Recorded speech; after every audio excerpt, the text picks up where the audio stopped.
Regular meeting minutes, March 8th, 2022. Move to approve.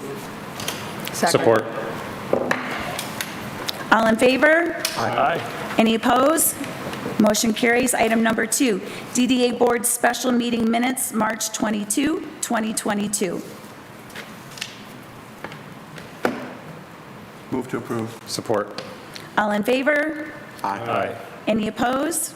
Motion carries. Item number 3, approval of Village Council and Downtown Development Authority Special Meeting Minutes, March 29th, 2022. Move to approve. Second. All in favor? Aye. Any opposed? Motion carries. Thank you. Item number 4, presentation, A Moment in Time by the Lake Orion Historical Society. It's right there. There you go. Okay. Hello, everyone. Hi there. Hi, how are you? Good, how are you? Good. My name is Jimmy Johnson, and I'm here today with Sharon from the Orion Historical Society. And we're here to present a Moment in Time project.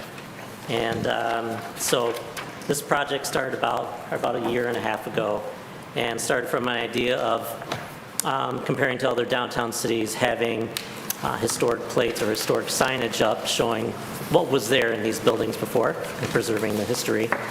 And so we came up with these, because they're 15-inch by 15-inch signs. This is a mock-up. They won't be this thin. So it's a 15-inch by 15-inch signs, metal, that would be adhered to buildings in the area. So what it has here is a viewpoint, a vantage point of a strip of downtown Broadway, so you can kind of compare what's there now and looking in the past. So it'll have a brief history about the building, and then what life was like during that time, like how much a tuxedo suit costs and stuff like that.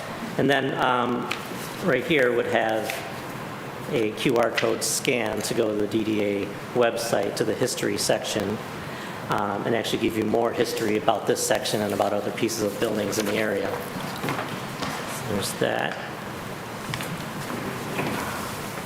So next I'll show you the location map. So we have 7 different locations that we have that we're currently creating signs for. And right down the list you'll see it's 1 through 7, 7 being the one in Greens Park against the 2 big concrete buildings, would have 2 big panoramic ones. And then the rest of them will be like the 15 by 15. And then there's one right in front of AutoZone, right on the Pier Road, in that corner, where there's some grass there, would be a slanted sign, like one of those, kind of like a podium sign where you can read about the train station there. Right here it shows you exactly where each sign would be located. So 1 through 7. So seeing that, like for the first one over on Hanson's, would be a 15 by 15 sign. This is the one I just referred to, the slanted podium sign, talking about the train station. The next to the sidewalk, like just by the sidewalk, yeah? Yeah, yep, but in the grass, so it's not impeding. And then the third one would be on the side of Ed's building. The fourth being right at 313 Pizza, the former fire hall and Township Hall, and many other things before that. Number 5 would be on the apartments that are there now. Burwood. The Verwood. And then number 6 on the wall at Fork and Pint, where it used to be Milliman's Ford. And then 7, the 2 buildings right here for the larger panoramic shots. So when you're looking at the building, you can actually look at the water and see like, oh, this is where they had the amusements and stuff like that. So as far as like installation, before I get into the pricing part of it, like how we're going to install these onto the concrete walls is through using Tapcon screws for these, going into the mortar joints, which I'm a graphic designer and I work with sign companies, so I have knowledge on how they do this. So the best way to do this is to get these actually drilled through into the mortar joints of the brick wall so you won't harm the building. So it goes right into the mortar joints, and then if something happens and they need to remove the sign, I mean, these Tapcon screws that they use have a lot of weight to them, meaning like it takes a lot to pull them down. They're made for brick walls. So if they ever need to be removed, they can be patched, filled and patched. And there's a side view of explaining how that would happen. And then going into the costs, breaking that down here. So where it says downtown building signs 15 by 15, so explaining what these are going to be, how they're going to be drilled, and what the costs are to do that. And the Greens Park building signs, those are the larger 5 foot by 3, same material, same metal material, applied the same way with more Tapcon screws, and what those costs are going to be for that. And then the one special train station angled sign, just because of the location, that's like the best way, and most common way to mount signage about an area when you don't have a wall to put it on. So, and that's the cost for that there. As far as like installation, the sign company that would make these also would be able to do the installation for us. And they're a licensed insured company. They do signage, everything from big neon signs on large corporate buildings to historic signs to retail signs. So they have the knowledge to do that. Let's see. And that's pretty much it. I don't know if anybody had any questions about the signage, what we plan on doing. Did you say how long will they be up? Is this, Yeah, so like for the, we would like to keep these up for a while so anybody can go up to it, scan it, learn history. I don't see this being as like a temporary thing, but adding to it. in the and future. adding to it? Okay. Yeah, Great. yeah, Mr. Johnson, yes. have you done this in other communities? I'm sorry? Have you done it in any other communities? No, I have not. Okay, I have not. I've done signage for retail and other things, but not history. just curious. Yeah. Yeah, I like the idea. Yeah. Could you talk a little bit about the scan QR code? Yeah, sure. So every sign will have this QR generated code here, which they can scan and go directly to the DDA website where it'll drop them right into the history section. So to the exact section about this sign. That's a pretty cool feature. Did you say on the DDA site? It scans to the DDA site? Yeah, to the history section. Which then from there we'll have information about the Orion Historical Society as well.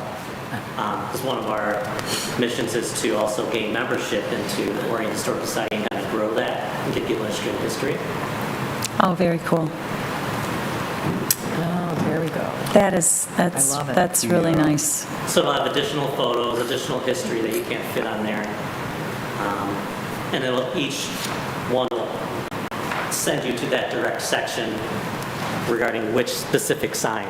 So like the ones at Greens Park, it'll drop them to this section on the DDA site, but about Greens Park. So you're not going to be dropped there and then searching aimlessly. But then once they're there, you can scroll and read all the other signs, and the goal is to have people hunt and see the other signs and see what else is there and take them to different parts of downtown as well, because these are all spread out into different areas. So, but we started off with the popular areas. So that's why we have Greens Park and 313 Pizza and like the Verwood. So just keeping them all separated. Well, we're rich with history. Anything that helps with the education and the exposure of that is a good idea. Yes, yes, and that's, So thank you. yep, and that's why it's like a passion project for us to let everybody know what is here in Lake Orion, because there's a lot of deep history, a lot of fun history too that you just don't even know until you start digging.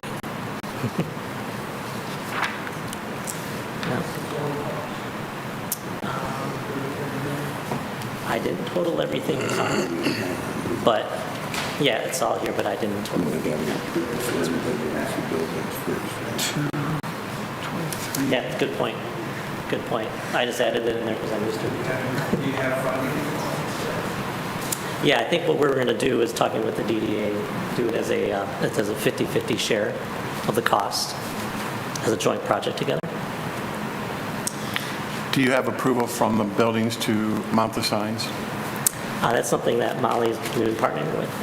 We started contacting them, and we're already getting signatures back. Everyone is excited to be part of the, I'm calling it the Historic Sign Tour, and they're really excited to be on the tour. So far, so good. So when's the date for deployment? Is there a expected date or a projected? Well, okay, we were looking to launch it for Flower Fair, at least get a few up by Flower Fair, if not all of them up by Flower Fair. So, yeah, figured it'd be a good time to do that where there's a lot of congregation happening there. And when they've been here before, they talked about this idea last year, and at the time, the thought was that we could share the cost of the signs. So between this year and next year's budget, we have a total of $1,444 to put towards this project. And they will give us an invoice for approval. So. It's good. I love it. I remember this from last year. I had a chance to review it in the packet. Thank you. This is awesome. I think it's really cool. Adds to the character of our downtown. QR, everybody knows how to use a QR code now, thanks to COVID. And I think it's super cool. If you haven't had a chance to go to Mr. Johnson's website, you should do that.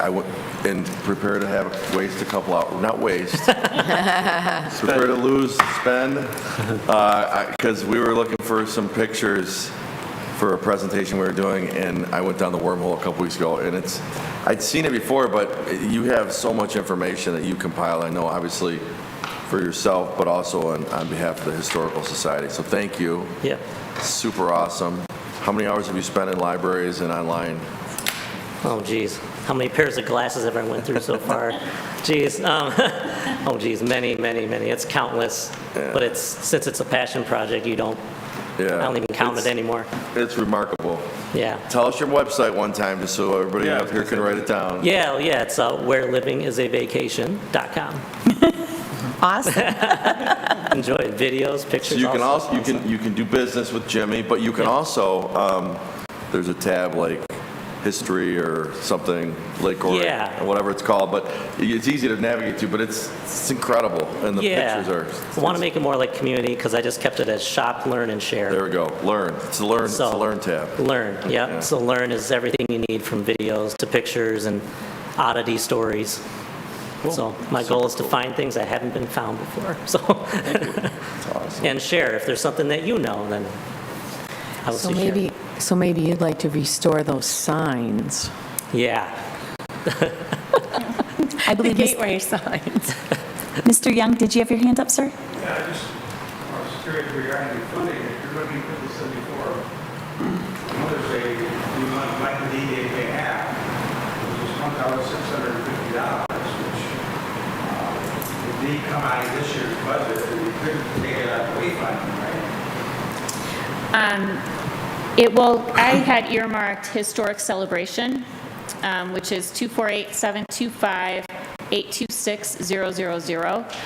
There's $694 in this fiscal year, and there's $750 in next fiscal year. And if we need to do more, I mean, that for half of it, I guess I'm not doing the math, but $1,650 you need to make approval. We spent this year, you're pretty expensive this year. So we need to make an adjustment or take it out of the wayfinding. If you want, what I'm saying, if you would consider that this evening, so they don't have to come back. Yeah, what was the fund you were recommending, Molly? The fund I was recommending was 248-725-826-000, Historic Celebration/Education. We have money in that fund, We have $694 in that fund. and then we need to make a budget adjustment for the rest, and we could use wayfinding. Okay. So, Madam Chair? Yes. I'd like to make a motion to approve an expenditure not to exceed $1,800, just in case there's anything that goes over. Support. With funds coming from 248-725-826-000 and make the necessary budget adjustments from wayfinding. Which is 248-730-975-005. That. Support? We need a roll call, please. Burgess, Yes. Campbell, Yes. Caruso, Yes. Cole, Yes. She's absent. Shell, Yes. Van Porkley, Yes. Laurent, Yes. and Barnett. Yes. Motion carries 8-0. Thanks, Joe. Thanks, Mr. Thank you. Excellent presentation, and we look forward to having these signs on the building, especially with the QR codes. I mean, that's going to be great for families and all kinds of folks to participate in that. Yes, yes. Yeah, I can't wait either. I can imagine. Thank you. Thank you. Okay, moving on to number 2. Current market data presentation by MSOC, page 46 of your packet, and reprinted for formatting on 60 to 62. Joe? No, but he wants to eject his, he doesn't, okay, okay. Let's do that. I'll do that. Something happened. Okay, and then he's, so this is, there it is, okay. So I'm gonna get rid of these other ones. Is this the other one? Okay. All right, so, Well, good evening, everybody.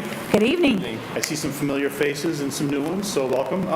My name is Eric Phillips. I'm with Oakland County, the Main Street Oakland County program.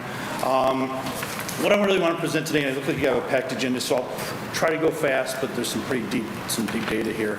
There's some data that we have at the county to assist the downtowns called Placer AI, and also some data called from ESRI Business Analyst. You don't need to know that, but just kind of give you the overview. As part of Main Street, as you know, there's 4 pillars to Main Street: design, promotion, organization, and economic vitality. With Oakland County, I did a lot of business consulting with small businesses. We use a lot of this tapestry data with small business consulting.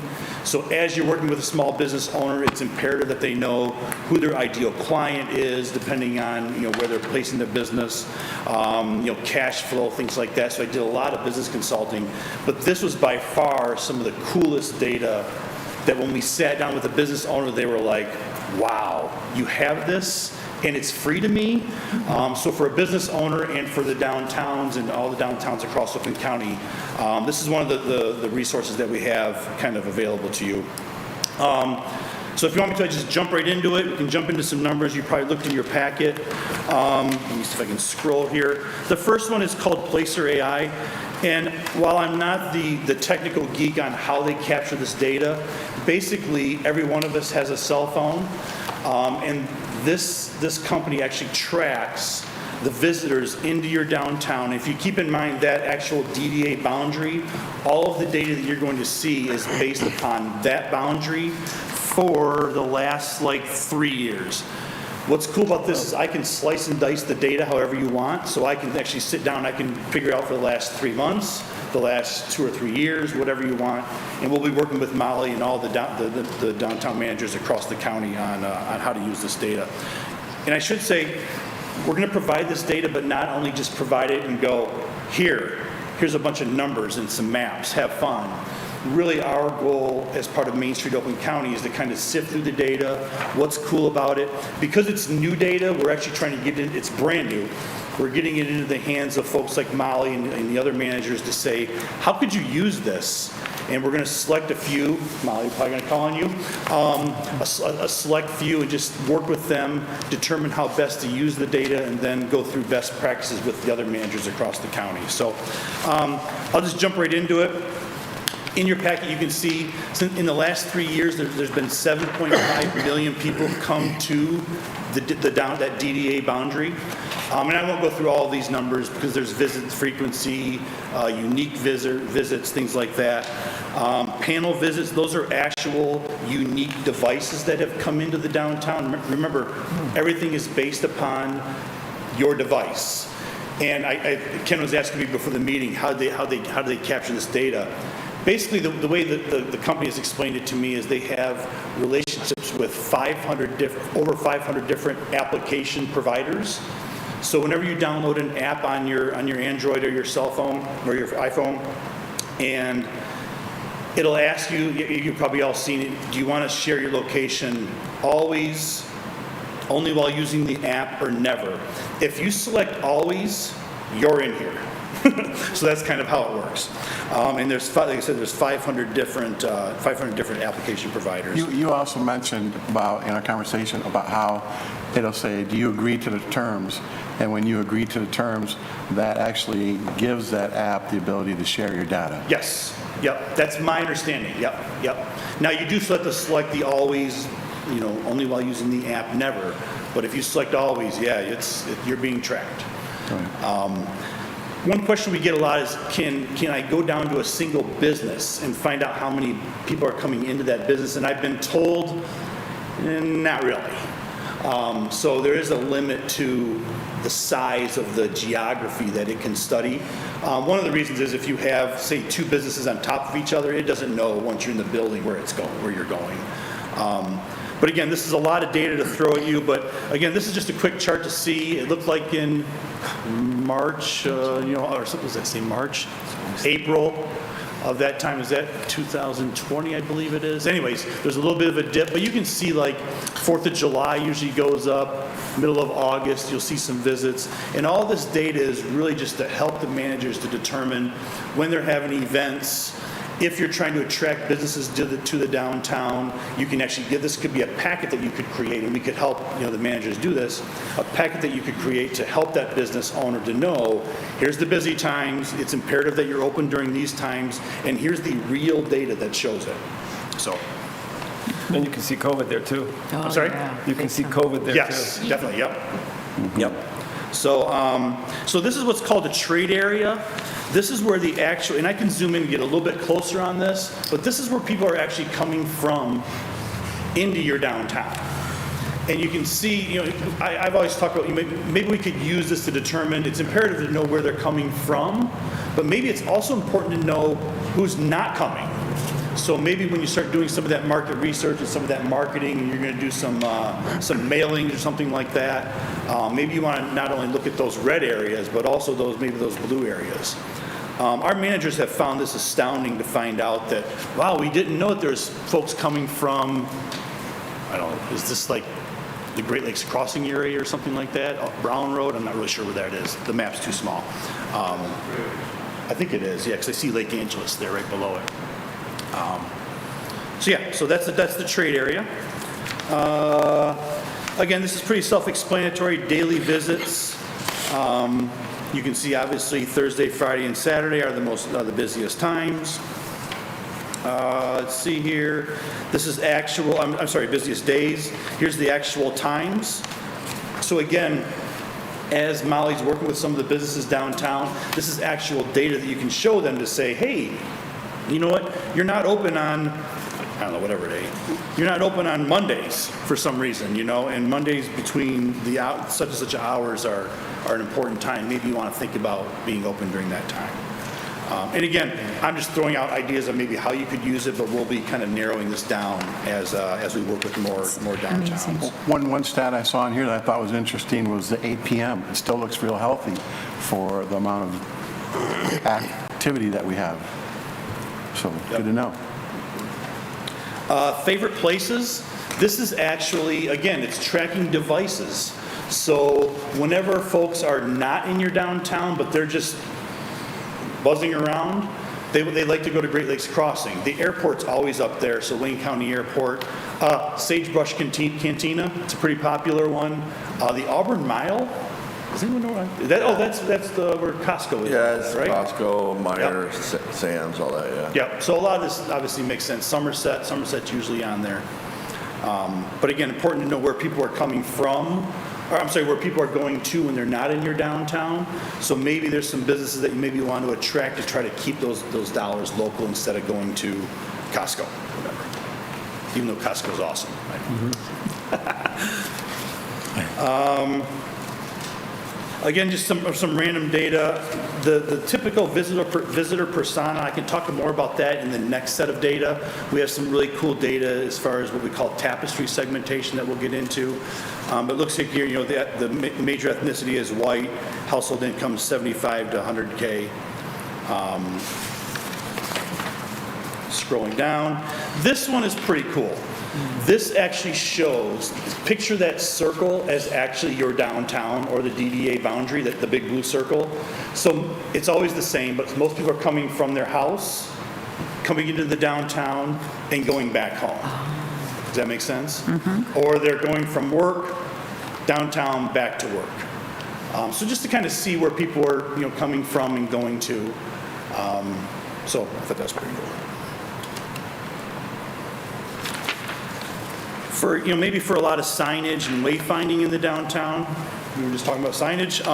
This is no surprise where the most people are coming from when they're driving their car. You can see it's obviously M24 and Orion Road. And what else? Length of stay. The one thing I have to find a question or an answer on is this greater than 120 just seems really big to me. Like, most people are here for more than maybe they're here for more than 2 hours. But that number always surprises me that it's so large. But 15 to 20 minutes, I think that's it, or 15 to 30 minutes. And then it kind of goes down from there, but then over 2 hours. So length of stay. What else is here? That stat helped validate our 15-minute pickup parking places. What? We have like 6 15-minute parking places. Okay. For people to run in, run out. That stat helped validate in my mind. Oh, okay. The use Okay. of those places. Yeah, yep. For what this is worth, they have ranking your downtown to others across the nation. So if you ever wanted to, compare yourself to Midtown Manhattan for whatever reason, you can do it here. Yeah. So that's the place we're at. Before I move on to the next one, any questions about this, or is it scary? Is it cool? Is it all of the above? Amazing information. I thought it was really cool when I looked at it, and I was curious. I'm going, the accuracy, because some people aren't being tracked. So what is the accuracy? 98%, 96%? Do they have a? I'm number not on sure. that? It's accurate. Like it's. And then one of the other things in one of the slides when we were looking at it earlier, the dips, it'd be great to have it on a continuing basis to try to gauge our seasonal activity a little bit more. You saw those slowdown patterns in the winter, and as we try to increase that traffic, that placer ratings or your placer AI can help us see how we've gained. Yeah. And another thing, kind of along those same lines, is events. So if you ever have an event, you can see in the past, wow, like last year, we had X number, maybe this year we can expect to have, just comparing events. I think you said something. I think it's really cool, just the business retention and attraction type stuff. That's what I'm really excited about, kind of the business consulting that I've done, is really using this to if you, important business, all businesses are important to your downtown, but all businesses in your downtown, you could walk in and say, wow, did you know that the average household income is this? Maybe you want to start looking at doing a little bit different marketing or providing, a little bit different inventory in your businesses. Your prices are too high, maybe your prices aren't high enough. So using this data to really nail down actually who's coming into the downtown. What's really cool, I'll say too, is back to that trade area. That's what I wanted to ask about. Yeah. Can you get a report where it's a bigger area? Definitely, yep. I can Yeah. zoom out to the United States. Yep, for sure. Okay, that would be interesting. Yeah, and I can go a little bit closer to get a little bit more granular. But what I thought we could do with this is combine, say, some of those red areas that are kind of outliers, like who are those people? Like I can get really, really defined on maybe like that little circle that's down at the bottom there. Who is that in terms of, demographics and the type of people that are coming in? What about a leakage report? So the leakage, so Elaine's talking about, we used to have what was called a leakage and surplus report, and it really showed what people are leaving your community to go buy that you're not providing. And what we found is that report is the company has actually let it go stagnant because online sales are so big now, it wasn't reflecting any of that. So we still have it, but it hasn't been updated for a couple of years. Okay. Since 2019, I believe. Hank, did you have your hand up, sir? Yeah. On this one, this is, can you drill this down to tighter dates? Absolutely. Yep. This is for like the last 3 years. I think I actually ran some other reports for like the last 6 months, I think it was. I provided 2 separate reports. Yeah, the thing with the last 3 years, of course, is COVID. Yep, definitely. Yep. So, I didn't know where it was. Is that 2-hour figure, is that skewed at all by the residential people that come and stay for, The obviously? 2-hour figure was- That 2-hour length of stay? it could be. Okay. It could be, yeah. Yeah, I got to find out more about that. Yeah. Because I've asked them a couple of questions, yeah. I was going to say something else. The second set of data is what we call, this has been around for a long time, and this is actually the data that I would use with some of the business consulting that I did. And this is just a real infographic, by the way. I was told I used the wrong logo for the village, so I apologize. It's totally my fault.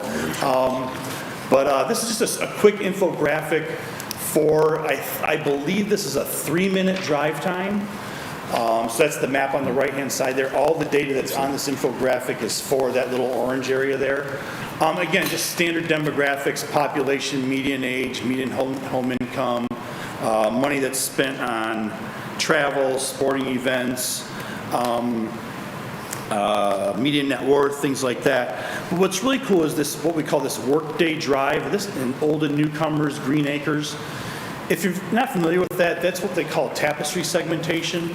And that is really where they've taken and combined demographics with the spending and the hobbies of people and combined them. And the whole idea is similar people live near each other. So as a business owner or as a downtown, there's actually descriptions for each of these, and I have it, I printed one out here, but it'll say things like, on the weekends they attend farmers markets, watch basketball, NASCAR, eat ice cream, do their own sewing or knitting, or they go attend catering events or museums, whatever it is.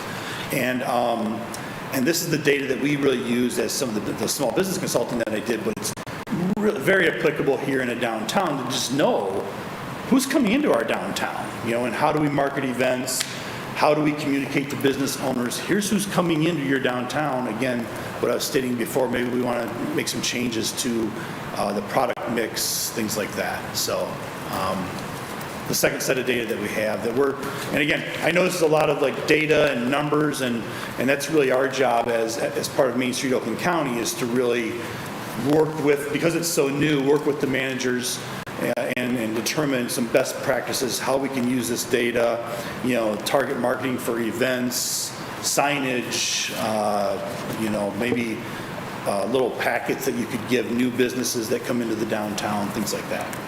So, Very interesting. cool. I was really surprised about Who's fit this. together? I mean, I've got like 3 different things here, so I'm not sure what's supposed to be what. They're different cities. Different areas of the map. Like Oh, I'm sorry, yeah. So let me scroll down. So this is, Doesn't tell me that yet. great question, I'm sorry I didn't point that out. So this is one infographic, this is a 3-minute drive time. I may have these drive times wrong, but I think I'm right. 3-minute drive time, 5-minute drive time, and then a 7-minute drive time, I believe this one is. Right, that doesn't say it. They're the exact same data, yeah, I apologize for that. So it's my It's fault. okay. I was really surprised at the median age. I mean, I kind of wondered, and I thought when I would come down here and it'd be real busy on a Friday or Saturday night, and then also the median household income, but more importantly, bachelor's degree. Most are well-educated, white collar, medium age, 40-somethings. We've got a lot of potential here in our market. Definitely, yep. Yeah. Yep. So, any other questions?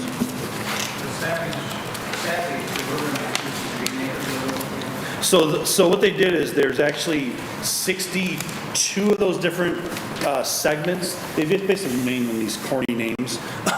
So Green Acres, Savvy Suburbanites, Soccer Moms, Laptops and Lattes is one of them. It's just a different tapestry segment. So what I can do is just show you if I have it here. Yeah, so this is one called Workday Drive. And this is actually a description of those Workday Drive people. So you can see. And it has, so Workday Drive, I know I'll shut up here in a second. They favor time-saving devices. They like banking online. They're family-oriented. They prefer the suburban and metropolitan areas. They're predominantly single-family homes, and the list goes on. So it's almost, data by a fire hose a lot of times, but again, that's kind of our job is to kind of decipher this and pick out what's important to the downtown. So on the website, you can probably click on that particular, Green Acres tab, and it would pull up the information about that particular. Yes, establishment set. yeah, any one of these descriptions, if you just Google, and you might have to write this down, ESRI, Environmental Systems Research Institute, that's what it stands for, ESRI tapestry segmentation, and then just like whatever, Workday Drive, Green Acres, whatever the tapestry segment is, and it'll bring you right to the PDF, this exact PDF. Cool, thanks. This data is used internationally, right? Yep. Yeah, Yep. it's ESRI, ESRI is like they get the credit card data, they get, so, and these weird, funky names Kind are. of scary to me, but it's cool. Yeah. It's scary, cool. Yeah, yep. Side of almost kind of. Yeah, I was actually on a training last week, a national Main Street training, and she was talking about economic vitality and things like that, and she brought up Placer AI, and she mentioned ESRI, so we're really fortunate here in Oakland County to actually have both of those, and in the comments, a lot of the downtown managers are saying, oh my gosh, I wish we could afford Placer AI. I wish we had business analysts, and I was thinking, we have both. So you're really benefiting from that. And as a county, we're just trying to get the data out and then help you decipher it. So the county is sponsoring or paying for this information? We have purchased, yep. Purchased, I gotcha. Yep. And just so you know, this data right here, the ESRI, the GIS data, if you've heard of GIS mapping, that's been around at the county that's where I started 15 years ago at the county. So that's how we do all of our mapping. Tax and assessment, trails, water, things like that. So. And we can still get, drill down into data as far as spending by category Yep. as well, Yep. all of that data? Okay. Yep. All right. It is phenomenal, and I have to say, after working at the chamber, we used the data, both chambers that I was at, we used the data extensively, and we're very fortunate because I would talk to my counterparts at other chambers across the state and even across the country, and they didn't have access to this kind of data for free, Yep. like we do.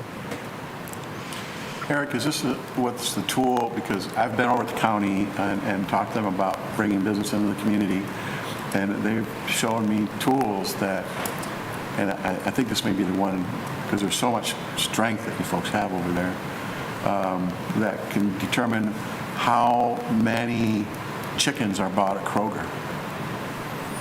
They did a drill down into like It commodities. may be available, I'm not sure. I've never searched for chickens at Kroger. No, I'm just, I know. But I know what you're saying. It's like if you come into the county and you talk with your group over there and you say, I'd like to do this type of business, then they can really Yep. drill into the demographics. Yeah. And they can actually tell you what your success rate may be and give you a good indication before you leave. yeah, that's some of the consulting that we did as part of what we call the one-stop shop. Yeah. And, they have the new program that's out there now called Business Forward, but we did a lot of that sit-down consulting with small businesses to say, what are you trying to do? Here's the data that we have available based upon our experience. This is some of the data that, that we think is applicable. Yeah. But then, so a lot of that is provided through Business Forward now. Yep. So what are the next steps? What are the top 3 things or top 5 things when we go through this that we got to put together and really zone in on? So the next steps, I think right now would be stay tuned as a board. We're going to be working with Molly, but the next steps for me is to really sit down with the Mollys of the world and say, how would you use this? One of them is going to be business retention and attraction. So how do we use it for that? Events is probably a big one. Signage could be a third one. So how could this data be used to help those 3 things? And really as part of that economic vitality inside the Main Street program, we're going to be talking about market assessment, real estate development and things like that. So that's kind of the next steps for me. But yeah, as a board, I would say just stay tuned and it's coming to a town near you. The Economic Vitality Committee this month is going to be at Capicor at noon on April 29th, if anyone wants to join. Eric and John Bry will be there for that committee meeting. What is it going to be?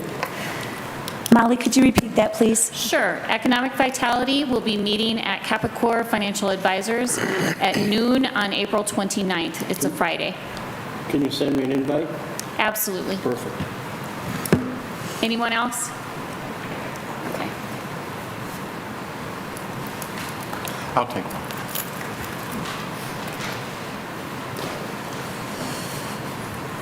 All set? Thank you very Thank you. much. Yep. Appreciate that. Powerful Excellent. stuff. Excellent presentation. Moving on to number 5, call to the public.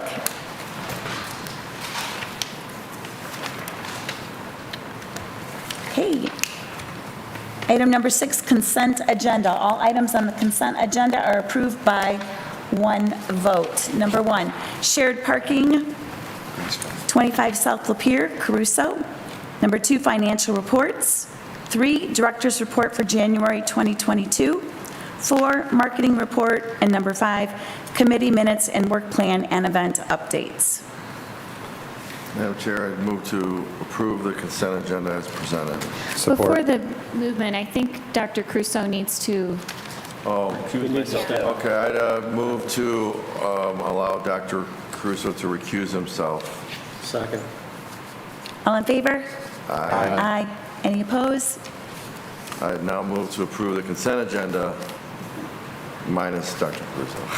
Crusoe. Support. All in favor? Aye. Any opposed? Motion carries. That was 1.2 million, right, Joe? That was 1.2 million, there's a 0 missing there? You just added in a new sheet. Okay, moving on to the approval of agenda. By order of the chair, no matters will be discussed after 10:30 PM unless the DDA board votes to continue the meeting. There is one item I would like added to the agenda, Oktoberfest band approval. Move to approve the agenda with the addition of that item as item new business 4. Support. All in favor? Aye. Any opposed? Motion carries. Thank you. Moving on to financial matters. Number 1, bill approval, page 121.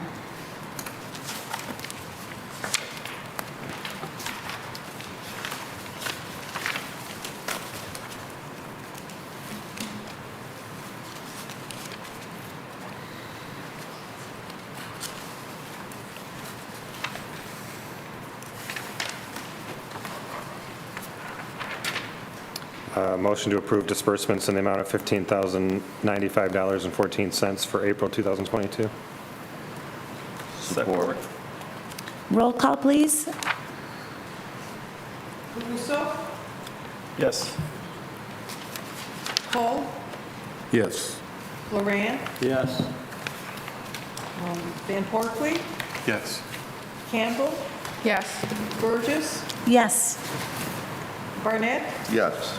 Shell. Yes. Motion carries 8-0. Thank you.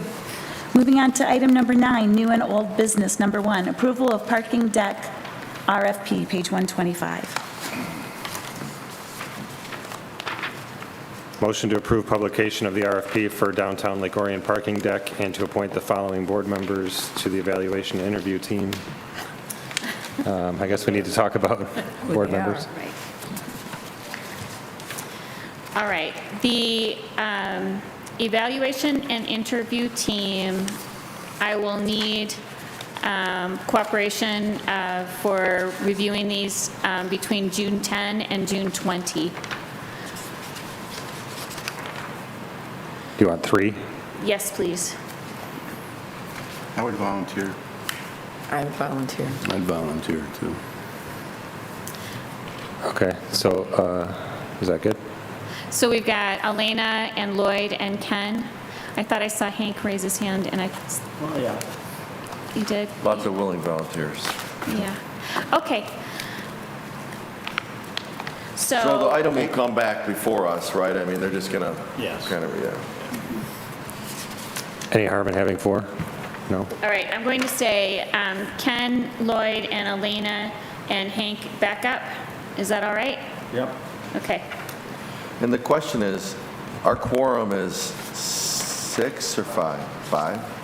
So you could have 4 if you want, because we wouldn't be violating open meetings. Oh, you want to do that? All right. Okay, so your motion will be changed to the following 4 board members. Yep, Okay. thank you. Support. All in favor? Aye. Any opposed? Motion carries. Thank you. Can I just make a comment? Yes. I know a lot of work has already gone into this, and a lot more will. I know there's been some discussion, amongst us and some community members about this. So, this is like the very, very, very first step, right? So I think it's okay if people ask, this is a public meeting or televised, that we're starting the process of investigating, but people start getting stressed about the location and the timing, and we haven't noticed the businesses.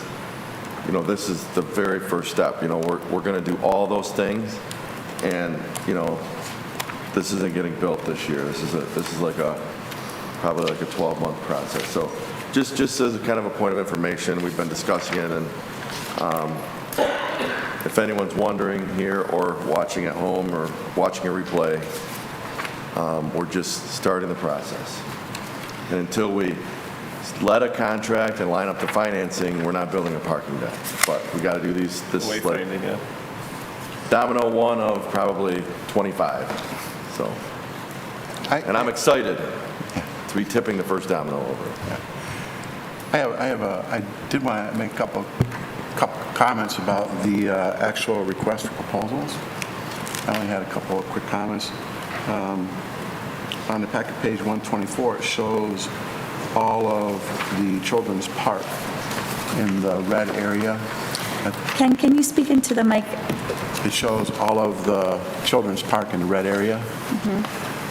And might, just so it don't get confusing, because it's just that municipal area, not the park. And I know it services it, but Right. The parcel is in red. The entire parcel is in red, and that's why we did the close-up of the actual parking lot on the right. Right. And this, for people who got the packet later, it's 127, and it's called page 2 of 7, request for proposals, parking deck engineering. If you'll look at the parcel in red, you'll see that actually the parking lot extends past the parcel. So that's why I thought it was important that we have both of those in there because the parking lot does extend past the parcel that we're looking at. And on the following page, it says services required. It was the third, sixth, seventh bullet. Provide all original electronic records related to the site testing and construction documents to the village DDA. I thought it would be appropriate to name the file type or platform. I have seen files come in that are CAD and things like that, and we just don't have full access to them. So if it were to just say PDF or Word or something like that, that's all.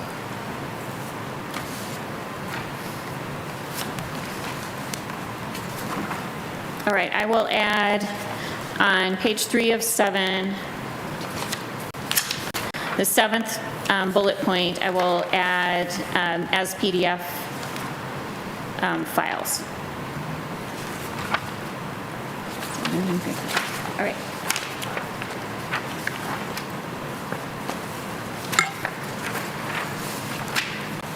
All right, and this got approved, so we're good now, right? Okay, good.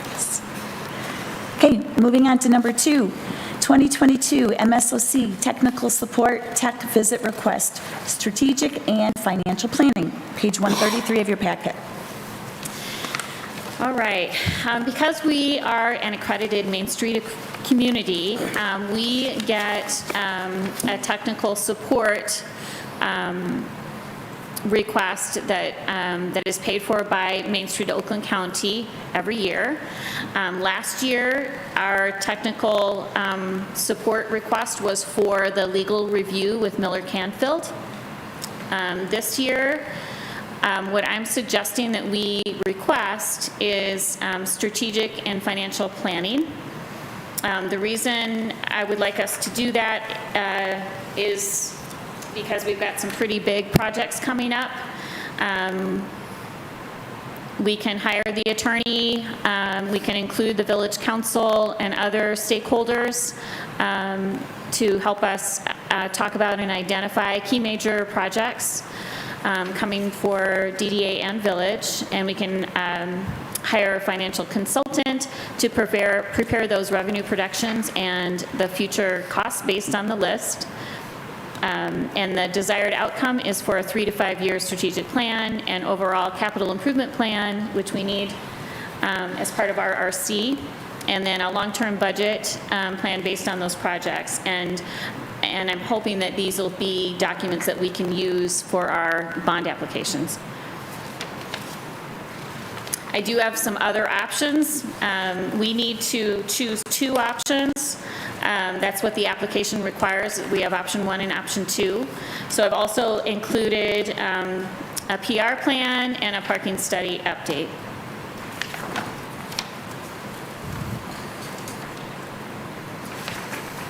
The parking study update,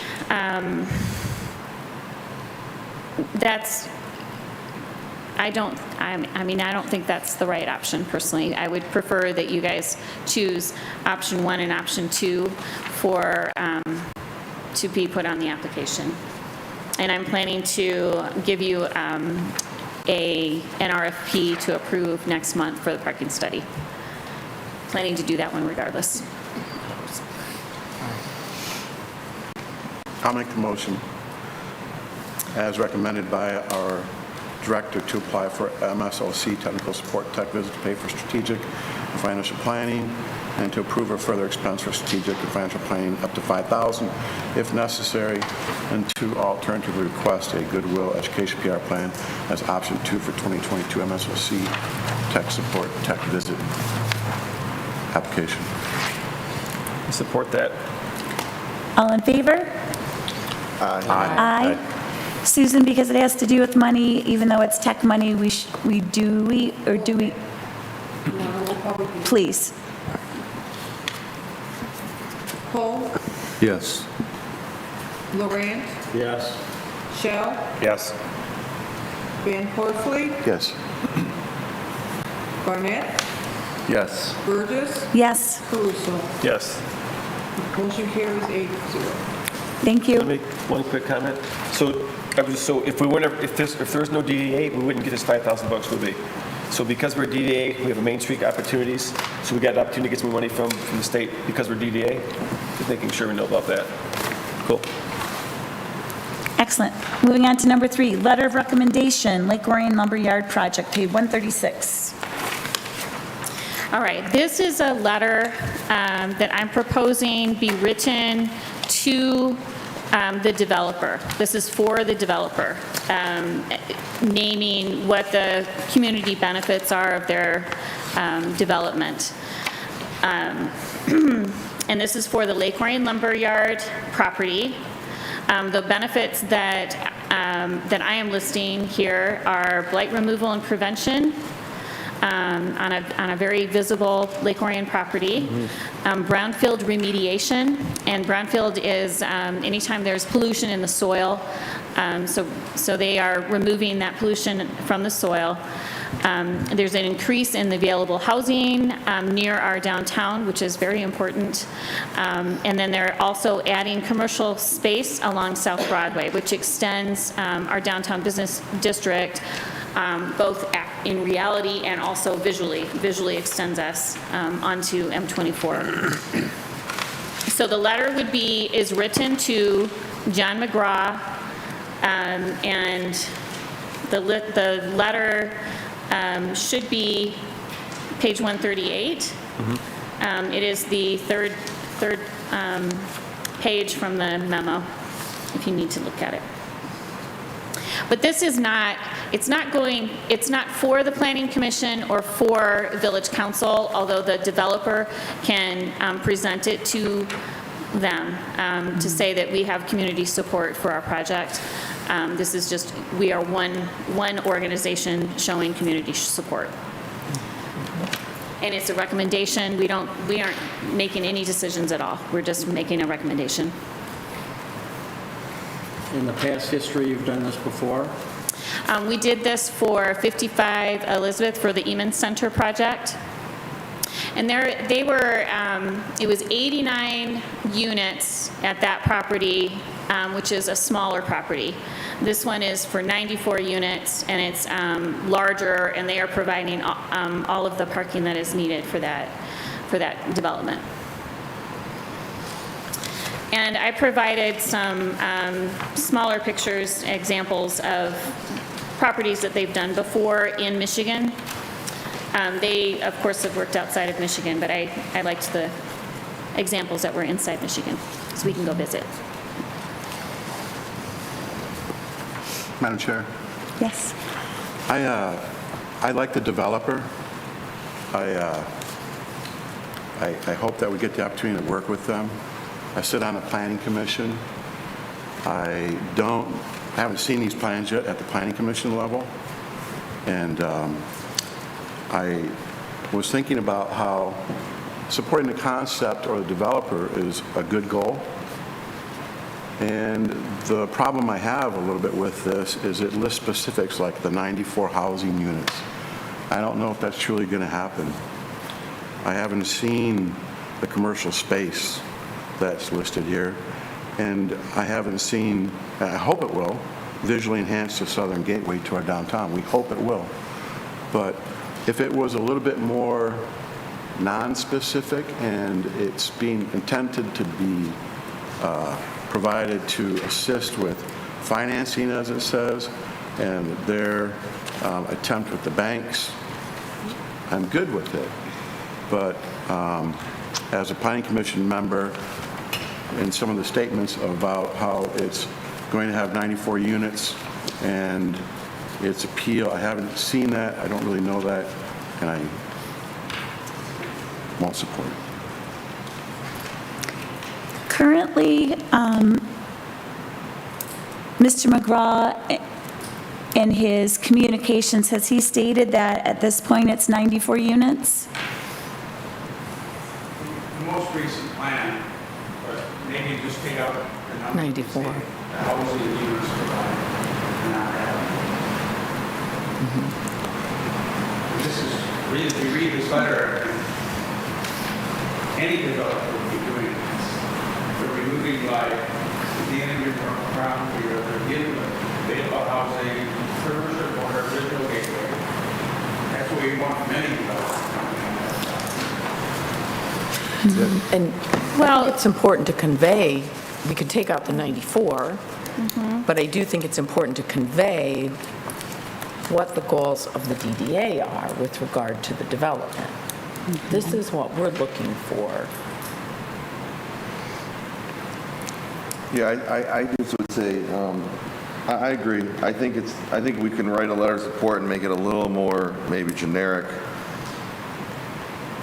I guess we don't necessarily want the planning commission to feel like we're trying to trump them, you know, like we're trying to, well, if the DDA wrote, you know, I don't know this developer that well, but if they say, well, the DDA said we should, you know, we want this, but, so I just think, I think we should write, I agree with the redevelopment, I agree with all the priorities, and I think we should just maybe potentially make it a little more generic, that they could still use to show that there's some community support for redeveloping the property, but not that someone would use this in a lawsuit, but, you know, let's say they get denied at the planning commission and then they try to use this as an exhibit saying, well, we moved forward because we thought we were going to be able to get 94 units and the planning commission's only letting us put 86 in or something. Just a thought. I agree with what everyone's said so far. I like the idea of saying we support redevelopment, just maybe a little more broad. Okay, so far I've heard removing the numerals 94 in the second paragraph. Is that all we're talking about so far?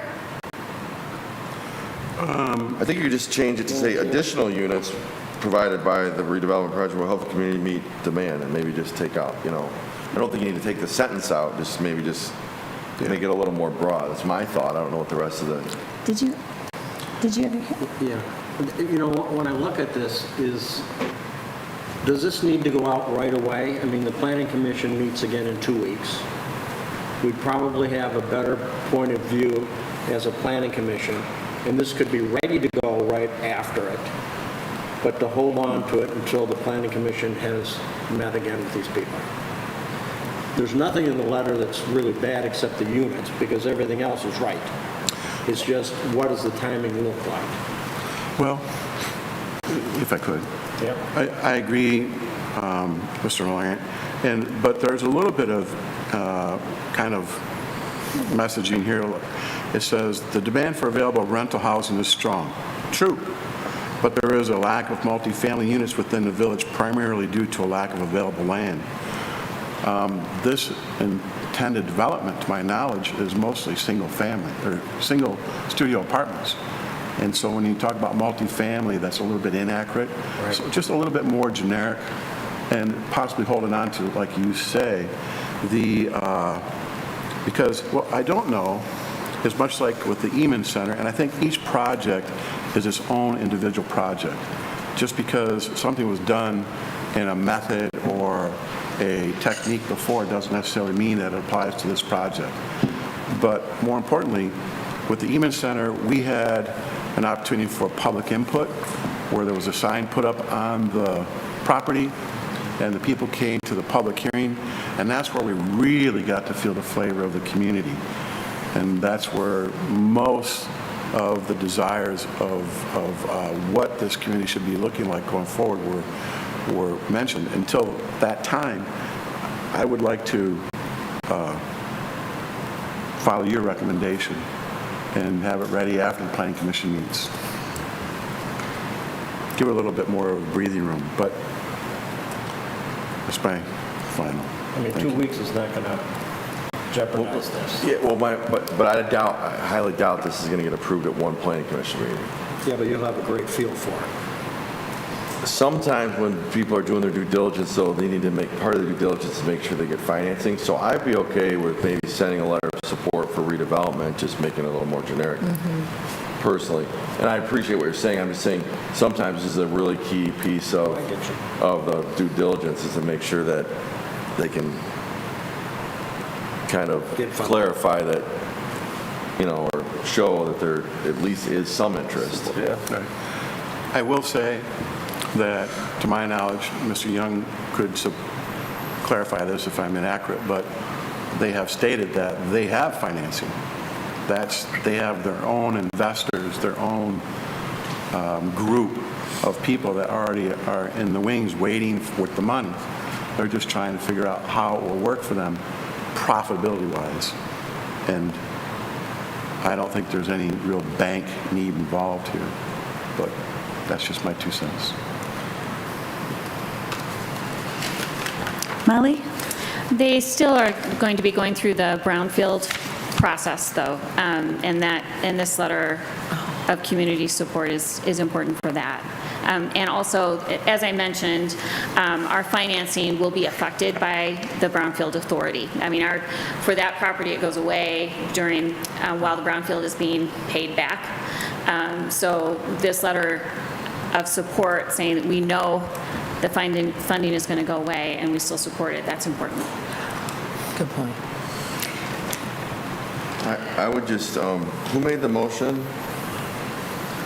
I don't think anyone has made a motion at this time. It was just Okay, conversation. all right. I would make a motion to approve the submittal of the letter of recommendation to John McGraw with the following change. I'm actually okay with most of it. I don't think anybody's going to dispute there's going to be some additional commercial development on Lapeer Road frontage, and additional housing units would be helpful to our region, our area, especially with 3,000 plus another 9,000 new GM jobs and related jobs coming. So I would make the motion to approve it with the following change. The sentence that starts with the 94 housing units, I would just change to additional housing units provided by the Lake Orion Lumberyard Development will help the community meet that demand. I think the rest is generic. I think as long as we're not pitting someone into a number, if it's going to be a mixed-use development with commercial and housing, and we support that, I think that would be appropriate for this board, and I make that motion. Support. All in favor? Aye. Aye. Any opposed? No.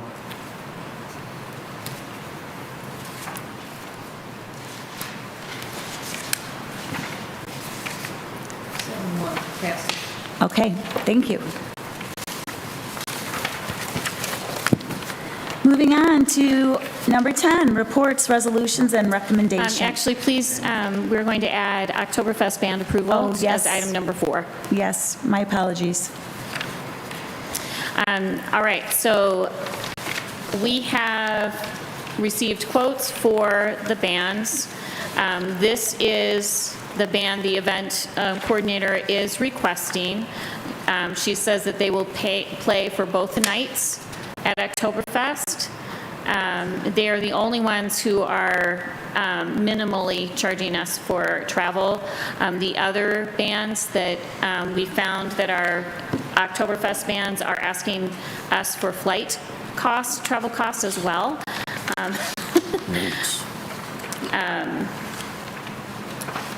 So I'm requesting that you approve the Trans Am Euro Mutts for Oktoberfest. Can you say that name again? The Trans Am Euro Mutts. How much is it for? This will be, this is $3,650 for the contract. As long as I was putting this together, I'm remembering that we had to play tips, and so I'm just letting you know that there's a tip involved here too. And I went up to 20%, so. So it's included in the... It's included in this item. It's a total of $4,380. Okay. I'll make the motion. If I could. I'll make a motion to accept the proposal, to approve Trans Am Euro Mutts to perform September 10th through 11, 2022 during Oktoberfest, not to exceed $36.50 for the contract and not to exceed $7.30 for the tip pending legal counsel review of the contract.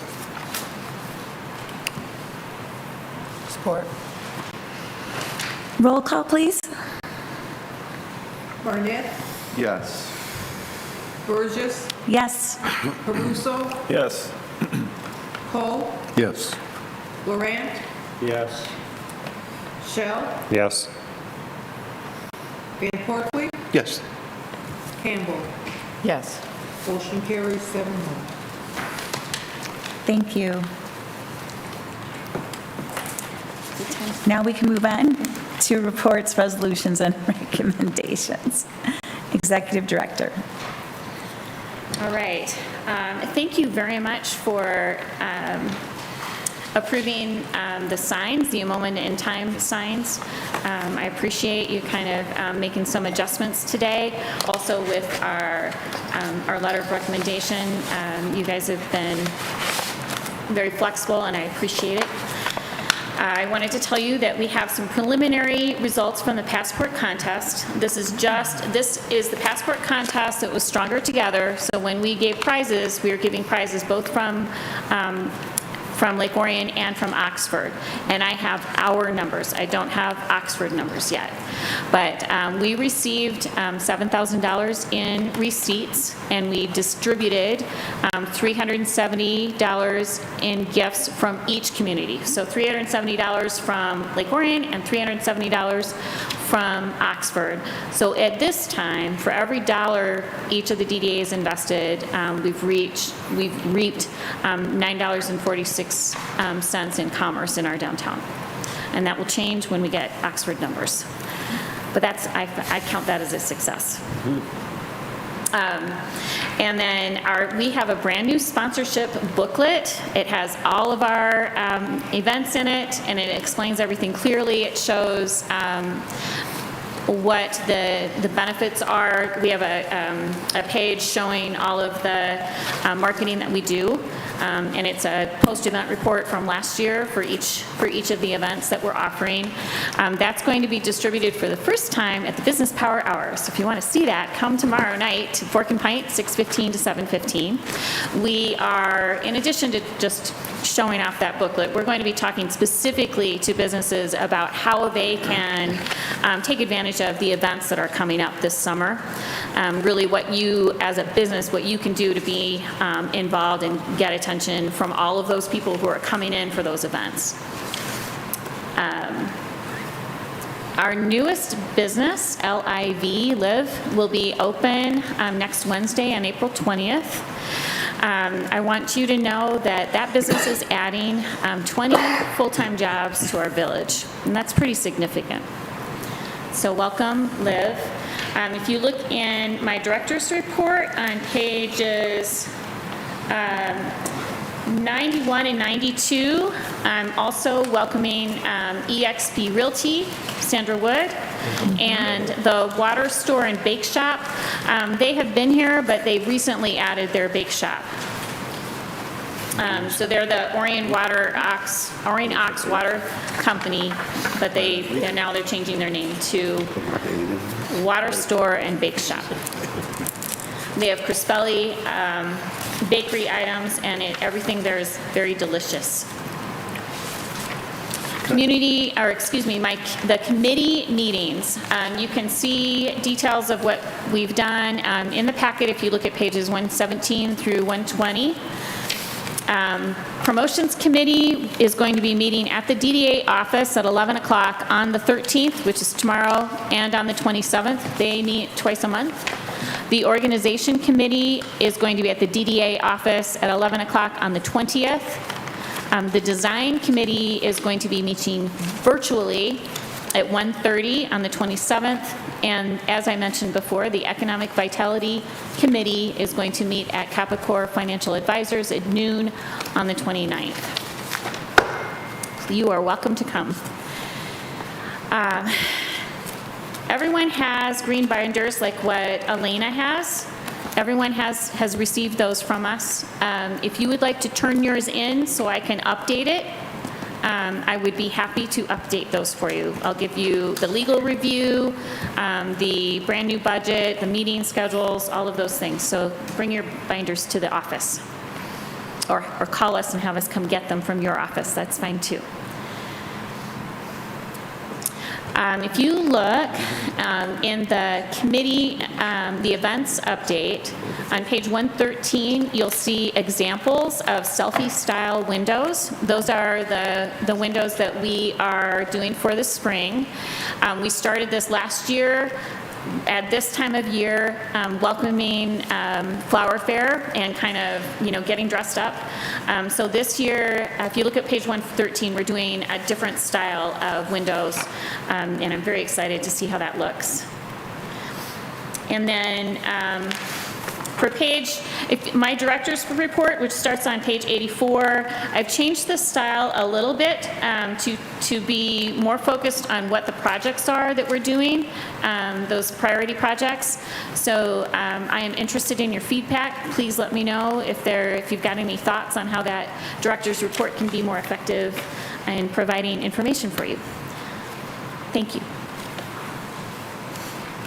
The Realtor Group, I apologize, it's probably in here, but are they over in the plaza? No. Or where are they going to be located? Okay, it's Amazing Petals. It's on page. Next to Amazing Petals. Oh. It's, EXP Realty, Sandra Wood. They expanded the area next to Axon on Art. So they are now right next to Axon on Art. Between the flower shop and Axon on Art is the EXP Realty. It is beautiful. It's a very nice location. Really cool looking. And Sandra Wood has really been dying to be in downtown. She's so excited that she's here and that her place is open. Excellent. Okay, moving on. Village Manager, Mr. Young. Yes, yes, I've got a couple updates for you regarding the police and fire docks. We're down to one bidder that's coming back to us with pricing because the bids they gave us, the prices went up, surprise, surprise. So we're working, still trying to get that taken care of, along with an option of possibly adding some docks at Greens Park because there's a high demand for the permit parking for their boats, which we're trying to deal with. And there's also the issue with the pedal boat location, which we're dealing with. You may notice over at Greens Park, the new decking on the dock. Very nice. Our DPW crew put that together. And they will be going through and cleaning up the parks and doing a lot of, the street sweeping will be starting. They'll be doing pavement marking and curb painting now that the weather's along. And we also have understanding that the 44 East Flint property, the parking lot that's shared right now has been listed for sale. So that we'll see what that develops, but that's information that I learned this week. And the only other thing is to wish everybody a happy and blessed Easter. Joe, I got a question. So I guess this is the year that the lake gets lowered? Pardon? Is this the year the lake is lowered? We're contemplating whether we're going to do that. If it were to happen, is it going to happen after Labor Day? It always does. After Labor Day? It's always after the season. Okay, I was just curious. People ask me. Yeah, there's issues with the bank stabilization. Yeah, I would think so. It's further deterioration of that, and there's an issue with the drawdown underneath the building. So there's a couple problems that. Yeah, so it's not a for sure thing. It's just so it's not a for sure thing yet. They're looking at as an option for a possibility. A possibility, or it might be delayed until we do the creek stabilization. Yeah, we don't know. I mean, the last week or two, the creek was very high. Right. I mean, the lake was high, but the creek, I'd never seen it that high in quite a while. So there was a lot of erosion going on. I've just had several boating patients ask me that question. I said, I'm not really sure, but I'm on the board. I'll find out for you. So cool. Thank you. Joe, quick question. Who cleans up the crosswalk that we put up? I mean, it seems to gather, DPW is supposed to take care of it, because MDOT will not. Okay. So I'll just remind them, don't forget about the crosswalk. So it needs help, Joe. Thank you. Call to the public. Okay. And we're on to board comments and training feedback. Mr. Barnett? Not a lot tonight, just I don't have enough for everybody, but pass these down. We have the State of the Township scheduled for May 4th. So if anyone's interested and you want to join, we'd love to have you. It'll be streamed and replayed later as well. And we just are ready to start a lot of great projects and a great summer. And happy spring, everyone, and happy Easter. That's it. Nothing tonight. Yeah, not much, just happy Easter and Passover to everyone, and That's it. Don't you have plans this weekend? Yeah, I'm going to run the Boston Marathon on Monday. Nice. Kind of a big Congratulations. Thank you. Early congratulations. Thank you. Congratulations. Yeah, same What's thing. the weather looking like? Perfect so far, like 50 and just a little cloudy, no winds. So, A little better than last time? yes, Good running weather. a little less COVID, hopefully. Jeez, Yeah, no doubt. But yeah, hopefully that holds. Good luck. Thanks. that's awesome. We expect great things. Thanks. Dr. Sam? Yeah, happy Easter, everybody. We're excited about the Easter holiday coming up here. And also, I was pretty excited to see the turnout for the board meeting we had with a special meeting about the DDA being defunded, removed, whatever, so that, that's all hearsay and stuff. But it was nice to see the support from the community and business owners. There's a lot of passion. I think Molly had a big smile on her face leaving that night, that seeing that, people love her and she's doing a great job, so respect your abilities. And people from all over the state know about Molly. So the DDA is really important and vital, and I'm glad to be part of the board, and I'm glad that we're able to do good things and give money back to our community, as we see with all the things the DDA does and supports our village and the community. So, but yeah, besides that, happy holidays, and looking forward to summer and spring for sure, in a boating season. I just echo what Sam said. It was very heartwarming to Yeah. see so many business owners here that night, and we are very fortunate to have a downtown development authority. I work with many chamber directors across the state and the country who don't have a DDA, and it does make a really big difference in your downtown. And the ice cream shop opens this Friday, 1 to 9. Yay! Oh, Friday, good. And it's buy one, get one free ice cream all day long. Happy Easter, everyone, and I wanted to echo something Ken had said earlier about 15-minute parking. That seems to be working pretty good for the most part. It'd be nice if we had a few more spaces, and I don't know if anyone else has noticed downtown, but, a lot of the parking spaces are really big, and I wondered if anyone ever looked at each street to see if we could get an extra parking spot, on each side. And if we could, I'd like to see some more 15-minute parking spots. And, before, whenever it was striped, cars didn't have cameras in the back, and things like that. It's a lot easier to parallel park now than it used to be. So I think that's something that we should look at. Molly?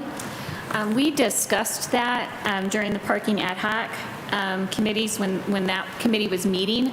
We discussed that, and at the time, Jerry Narsh was the police chief, and what he said was, if we put them all down to standard length, we would end up with something that bikes could be at, but it wouldn't be the right length for a full vehicle, especially along Flint. I'm thinking of Flint Street from Broadway to Lapeer Street. That section there has some pretty long spaces, but I do remember we discussed it. Not to say that we wouldn't want to go back and look at it again, but I do know we Was it discussed like measured and everything, or? Yes, I remember that, Molly. Yeah. Got to get those little smart cars. Yeah.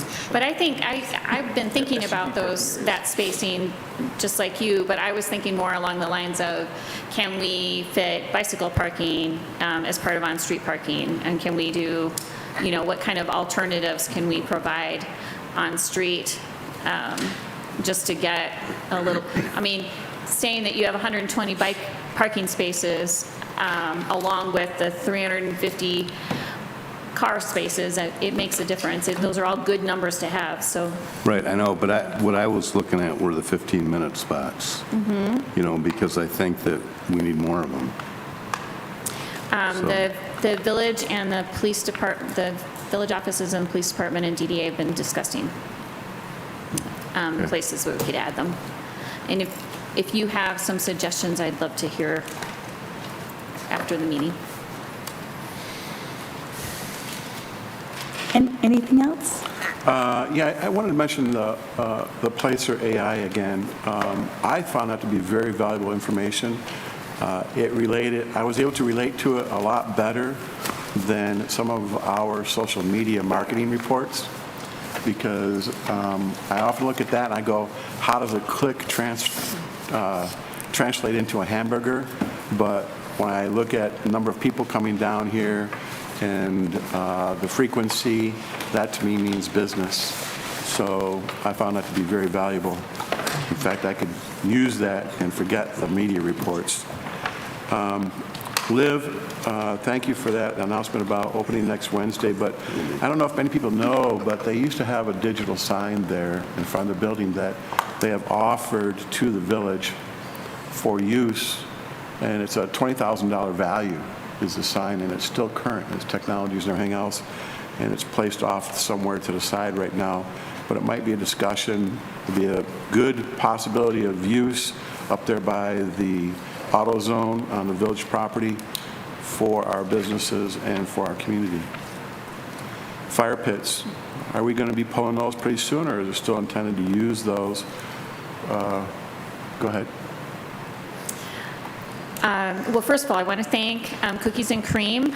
They have hosted for the last 2 weeks. Thank you very much. It was very heartwarming to work late, and then as I'm driving out, see a big party happening on the corner. That was fantastic. I made cookie s'mores. And I got to go home with a cookie. That was good. The fire pits are going to stay there until the end of April, and then they are going to be removed. So this Thursday, we could fire them up. Absolutely. Okay. Sam and I'll be there. Oh, all right. And then I spoke to the director of NODA, Lynn Gustafson, on some other matters the other day, and we shared our continued enthusiasm about the trolley. And I'm waiting for some numbers on the riders, the ridership. She said it's still been very popular. They've got clickers now, so that they're clicking when people get on and so on and so forth. So good stuff there. And that's it for me. Thank you. Molly? We did get the invoices today. So the numbers for March, it was 847 people. Great. And in February, it was 827 people. So it's gone up a little bit. And the tracker is now, we have a different tracker, and it is working. We're having a little bit of trouble connecting the QR codes correctly, so we're working on that part. But you can literally go to Oxford DDA's Facebook page, and she has pinned the tracker to the top of her page, so you can click on her link there and see exactly where the trolley is. And that's fun. And I met somebody today for completely other reasons, and they said, hey, are you guys the ones who do the trolley? We are planning to go on that. It looks like so much fun. They happen to live in Oxford, but definitely getting a lot of good PR from the trolley. And I was just messaging with a friend of mine. There was a whole bunch of them. They came down Saturday night from Oxford on the trolley, and they were like, hey, whose idea was this? Great idea. So that's out of the blue.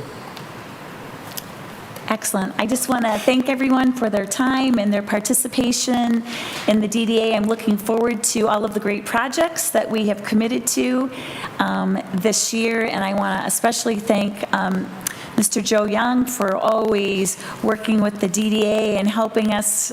We really appreciate his assistance. Also, I appreciate the assistance from our village council president and also our township supervisor. All three of them have been lifesavers when we have these big projects that we're working on. So I'm looking forward to all of us working together. It's exciting what we've got planned for this year. Anyone like to conclude? Move to adjourn. Support. All in favor? Aye. Any opposed? Motion carries. Thank you, everyone. How much is it for you?